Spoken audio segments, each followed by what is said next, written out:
재판연구원이라 함은 법관의 재판 업무를 돕는 업무를 수행하는 전문 임기제 공무원입니다. 법원 공무원의 일종이고요. 속칭 로클럭이라고 부르기도 하지요. 구별하셔야 할 것은 대법원에서 근무하는 대법관이 아닌 판사인 재판연구관입니다. 재판연구관은 판사이고 대법원에만 근무하며 재판연구원은 판사가 아니고 각급 법원에 근무합니다.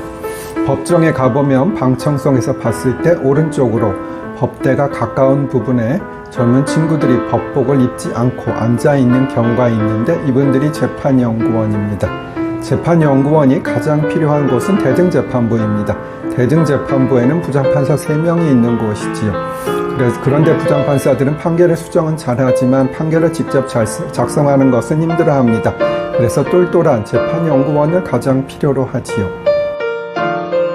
전에 쇼츠에서 조금 언급한 재판연구관에 대해 설명을 드립니다. 자기 명의로 재판을 전혀 안 하는 유일한 판사가 재판연구관이지요. 물론 법원 행정처에서 행정일을 하는 판사도 자기 명의로 재판을 안 하겠지만요. 행정처의 판사들은 재판의 관여 자체를 안 하는 것이니 좀 다르지요.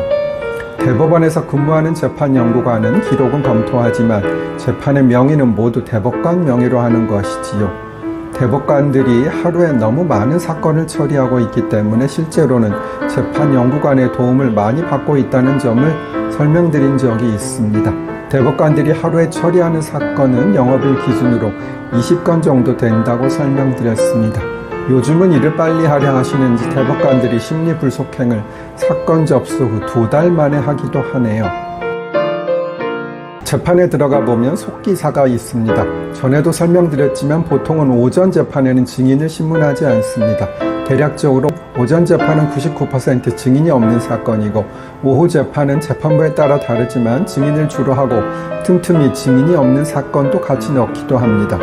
속기사는 오전 재판에는 보통 들어오지 않고 증인 신문을 하는 오후 재판에 들어오게 되지요. 속기사는 대략 2-3개 재판부에 들어가는 것 같습니다.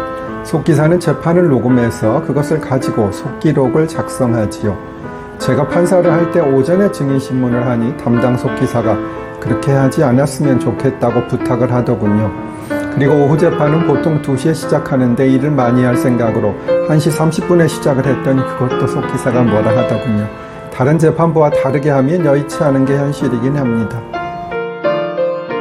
토지관할이라 함은 있는 곳을 달리하는 같은 종류의 법원 사이에 사건을 어떻게 분배하는가를 정하는 기준입니다. 설명이 좀 복잡하지만 그냥 어디에 위치한 법원에 소송을 제기해야 하는지의 문제라고 생각하면 됩니다. 이것은 생각보다 변호사에게는 중요합니다. 예를 들어 제 사무실은 서초동 청사가 제일 가깝기 때문에 서울중앙지방법원, 서울고등법원 사건이 제일 좋고요. 그 다음이 양재동 청사를 사용하는 서울가정법원과 서울행정법원 사건입니다. 대법원은 서류재판을 하고 재판기일이 열리지 않으니 별 상관이 없고요. 물론 대법원에서 재판을 연다고 해도 가까우니 문제는 없겠지요. 대법원에서 재판을 여는 경우는 거의 없지만 아주 없는 것은 아닙니다. 사회적으로 대중의 이목이 집중되는 사건의 경우에는 예외적으로 공개 변론을 여는 경우도 있습니다. 보통재판적이라 함은 특정인에 대한 일체의 소송사건에 관하여 일반적으로 인정되는 토지 관할을 말합니다.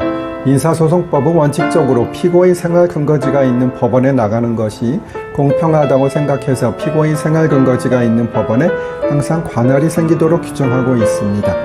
사실 왜 피고의 생활근거지에 소송을 내는 것이 공평한지는 조금은 의문이나 소송을 당하는 것만 해도 억울할 수도 있는데 법원이라도 가까운 곳을 가게 해주려는 것이 아닌가 싶긴 합니다. 보통 재판적은 주소에 의해 결정됩니다. 주소는 물론 주민등록지가 일응의 기준이 되겠으나 주민등록지와는 다른 실제 주소지가 밝혀진 경우에는 그곳이 주소가 됩니다. 전에 설명드렸듯이 주소와 주민등록지가 다른 경우 담당 판사를 설득한 경우가 최근에 2건이나 있었습니다.